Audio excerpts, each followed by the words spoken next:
न्यायपालिका का ख्याल कीजिए। समाजवादी पार्टी ये कहने की कोशिश करिए, प्रेम शुक्ला जी कह रहे हैं हमारे पास तो बाकी ऑप्शंस हैं, अगर तबादला हो गया तो उसमें हमारी सरकार की कोई भूमिका उसमें नहीं है। ए के जैन जी हमारे साथ में, पूर्व डीजीपी रह चुके हैं उत्तर प्रदेश के।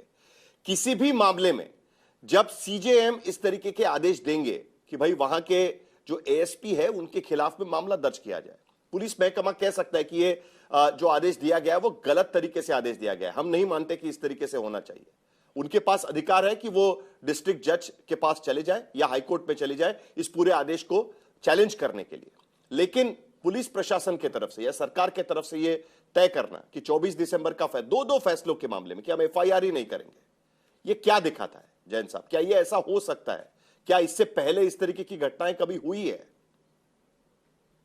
पहले वाले इंसिडेंट का मुझे संज्ञान नहीं है।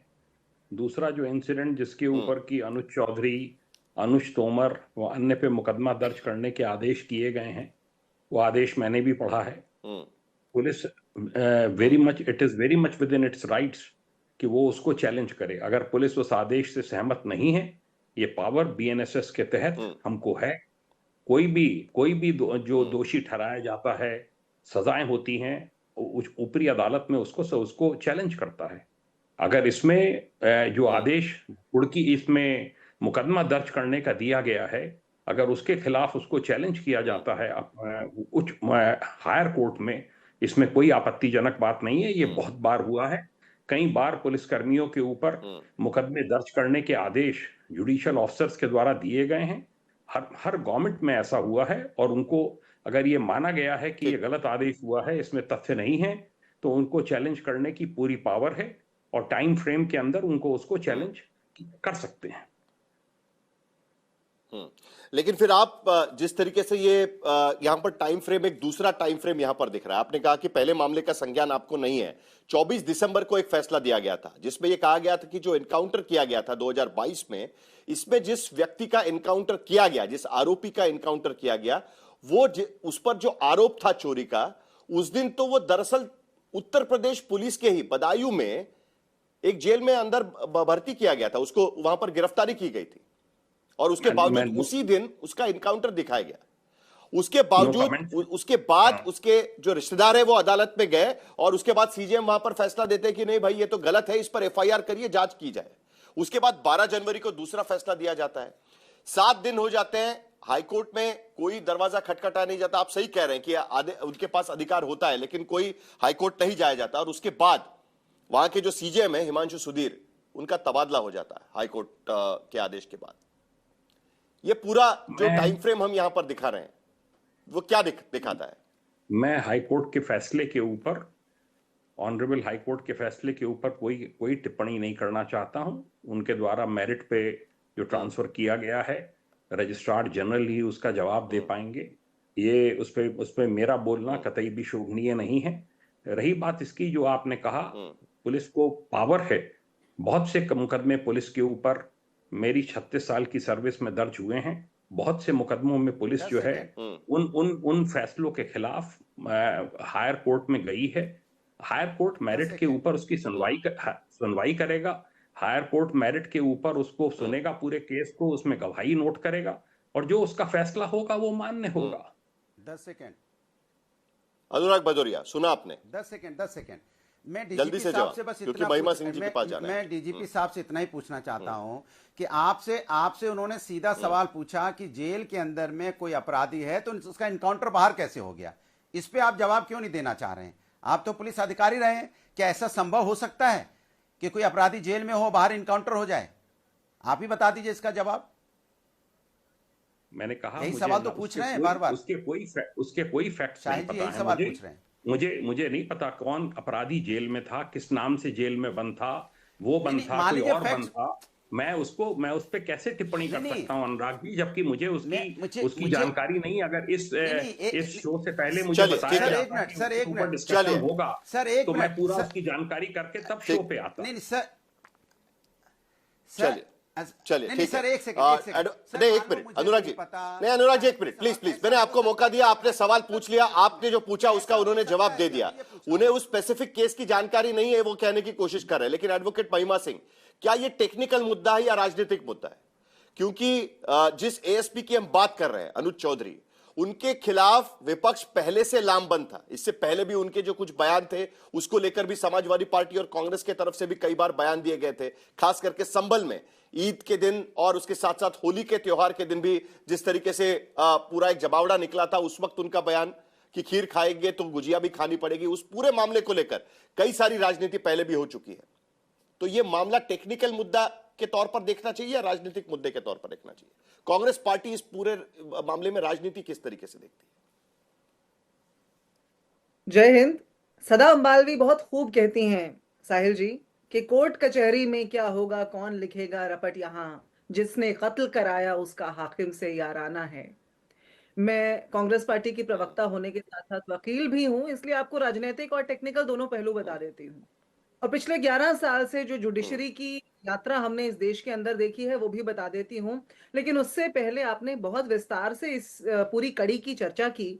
उस कड़ी के 2 बिंदु जो मिस हो गए हैं वो जोड़ दूं। पहले सबसे पहली बात ये कि न सिर्फ यूपी पुलिस अपील में नहीं गई है, बल्कि जो वहां के एसपी हैं संभल के, वो कंटेम्प्ट ऑफ कोर्ट उनके होना चाहिए। क्यों? क्योंकि उन्होंने फैसला आने के बाद ये कहा हम एफआईआर नहीं कराएंगे। अरे भाई, जहां जिस देश में आम जनता का सबसे बड़ा सहारा ये था कि तुम्हें कोर्ट में देख लूंगा, जिस किसी के साथ अन्याय होता था वो ये धड़ल्ले से बोलता था कोर्ट में देख लूंगा, आज उस जनता के सामने एक पुलिस के अधिकारी बैठ करके बोलते हैं नहीं कराते एफआईआर, मतलब सीधे सीधे सीजेएम के ऑर्डर को चुनौती। दूसरी अहम बात जो इस पूरी कड़ी में आज मैं समझती हूँ गायब रही या नहीं कही गई, वो ये है कि उनका तबादला हुआ, विभांशु सुधीर का तबादला हुआ सो हुआ, उनका डिमोशन हुआ, उनको सीजेएम से सीनियर डिवीजन का जज बनाया गया और उनकी जगह प्रमोशन और वो वाला स्थान किसको दिया गया? उनकी जगह सीजेएम बनाया गया उस जज को जिन्होंने जामा मस्जिद के सर्वे का ऑर्डर दिया था। और ये पहली बार हुआ भारत के इतिहास में कि हाँ बिल्कुल बिल्कुल उनको सीजेएम बनाया गया, वो वहां पर सीनियर डिवीजन के सिविल जज थे। और तीसरी बड़ी अहम बात साहिल जी, कि ये जो विभांशु सुधीर हैं, जो वहां के बड़े प्रचलित जज हैं, पूरी बार खड़ी हो गई है उनके संरक्षण में। ये विभांशु सुधीर का टर्म पूरा नहीं हुआ। टेक्निकल आपने एस्पेक्ट पूछा, टेक्निकल एस्पेक्ट ये होता है आमतौर पे, मैं कहूंगी 95% केसेस में जब रोस्टर चेंज होता है, जब किसी जज का, सीजेएम का या सेशंस का या किसी भी डिस्ट्रिक्ट कोर्ट के जज का तबादला होता है या उनकी सीट बदली जाती है, आमतौर पे वो 3 साल के समय के बाद होता है, 2.5 से 3 साल के समय के बाद। इस केस में 3 महीने पहले, 3 महीने छोटा सा बिंदु इसमें ऐड करूं महिमा जी, एक छोटा सा बिंदु इसमें ऐड करूं। आप जिनका जिक्र कर रहे हैं, मैंने अभी अभी पता किया है कि 12 साल में 15 बार उनका ट्रांसफर किया गया है। सरकार किसी की भी हो, 12 साल में 15 बार ट्रांसफर। देखिए बिल्कुल, मैंने पहले ही कहा कि बहुत काबिल जज हैं, वहां की पूरी कार खड़ी हो गई। ऐसा जस्टिस मुरलीधरन का जब ट्रांसफर रातों रात भाजपा के सरकार के इशारे पर दिल्ली से किया गया था, आपको याद होगा, रातों रात उनको पंजाब हरियाणा हाई कोर्ट भेज दिया गया था, तब कार का वहां प्रदर्शन। नहीं तो सीधे सीधे शब्दों में मुझे पूछना है महिमा जी, क्या आपका यह आरोप है कि हाईकोर्ट का आदेश जो आया और जिसके चलते विभांशु सुधीर का ट्रांसफर किया गया, डिमोशन किया गया, उसमें सरकार की भूमिका है, ये आपका आरोप है? देखिए, मैं तो सीधे सीधे शब्दों में आपको जज लोया भी याद कराना चाहती हूँ, जस्टिस कुरैशी भी याद कराना चाहती हूँ, जिनकी एलिवेशन नहीं की गई। जस्टिस इस मामले पर बात करेंगे। मैं साहिल जी, मैंने बड़े ध्यान से इस मामले पर बात करेंगे। बिल्कुल बिल्कुल। आप सरकार की भूमिका पूछ रहे हैं ना, सरकार की भूमिका एक मामले से क्यों समझना चाहते हैं? मैं तो पूरा कॉन्डक्ट बता रही हूँ सरकार का। ये सरकार जो जयपुर के एक जज दिनेश कुमार गुप्ता का तबादला सिर्फ इसलिए कर देती है दिसंबर 2025 महीने में कि अडानी के खिलाफ फैसला दिया गया। ये जो एक 2 महीने में ट्रांसफर हो रहे हैं जजेस के, जहां पर भी अडानी जो कि मुफ्ती शाह के भी आका हैं, और जहां पर जब भी भाजपा सरकार के खिलाफ कोई फैसला आता है तो इन जजों की उठापटक कर दी जाती है। ये संतों को जटाओं से पकड़ के खींचते हैं। इस सरकार की भूमिका तो इस लोकतंत्र के हर पहलू का मद्दन करने। प्रेम शुक्ला जी, कांग्रेस पार्टी सीधे आरोप लगा रही है कि जो भी फैसला आपके खिलाफ जाता है, आपकी सरकार उस ट्रांसफर में कहीं ना कहीं शामिल होती है। हालांकि वो अभी भी ये कहने को तैयार नहीं है कि हाईकोर्ट का फैसला था ट्रांसफर का, लेकिन उसमें क्या सरकार शामिल थी कि नहीं थी, लेकिन कुल मिलाकर उनके बोलने से तो कम यही लगता है। आपने क्या मतलब निकाला है मुझे पता नहीं।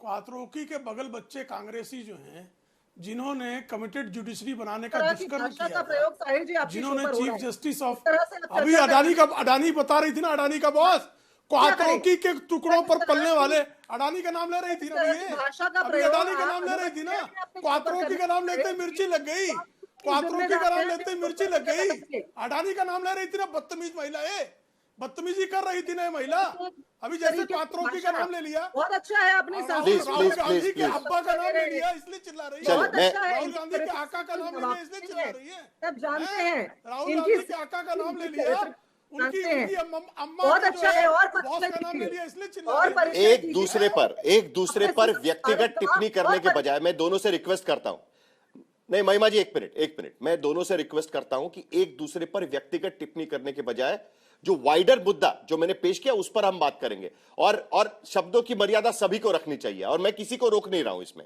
मैं सभी को कहने की कोशिश कर रहा हूं इस बात को। प्रेम शुक्ला जी आपकी बात खत्म करें। जवाब दूंगा मैं, क्यों नहीं बोलते, मुझे बताइए मैंने कहां पर जुडिशरी न्यायपालिका पर लगातार अभी एक बार फिर मुद्दे पर आ रहे हैं हम, अभी रहने दीजिए, चलिए प्रेम शुक्ला जी कांग्रेस करती रही है। बोलिए। जिस तरह से जो है एक गैर विधि स्नातक को चीफ जस्टिस बनाने का दुष्कर्म भी कांग्रेस के कार्यकाल में हुआ है। कांग्रेस के कार्यकाल में पहले कांग्रेस के सांसद को कैसे सीधे जो है सुप्रीम कोर्ट में जज बनाया जाता था, ये अभी इस देश ने बहरुल इस्लाम के मामले में देखा हुआ है। फिर बीच में बोल रही भाई, ये साहिल जी आपने कांग्रेस जी उनको बात खत्म करने दीजिए, बोलने का आपकी बात शांति से उन्होंने सुनी थी, आपको रिबटल का मौका मिलेगा, आपको रिबटल का मौका मिलेगा। प्रेम शुक्ला जी आपकी बात खत्म करें। कांग्रेस ने किस तरह से आपातकाल में कमिटेड जुडिशरी खड़ी की थी ये पूरा देश भली भांति जानता है। उनको आज भी लगता है जबकि न्यायपालिका पूरी तरह से स्वतंत्र है, न्यायपालिका को कॉलेजियम ये तय करता है किस जज की कहां तैनाती करनी है, किस जज की नियुक्ति करनी है, किस जज का ट्रांसफर करना है, ये पूरी तरह से कॉलेजियम का अधिकार क्षेत्र है। अगर किसी को लगता है कि संभल के सीजेएम की जो का तबादला गलत है तो उसके लिए फोरम क्या है, उसके लिए फोरम है हाई कोर्ट का जो प्रशासनिक बेंच है, उसके समक्ष वो जाएं,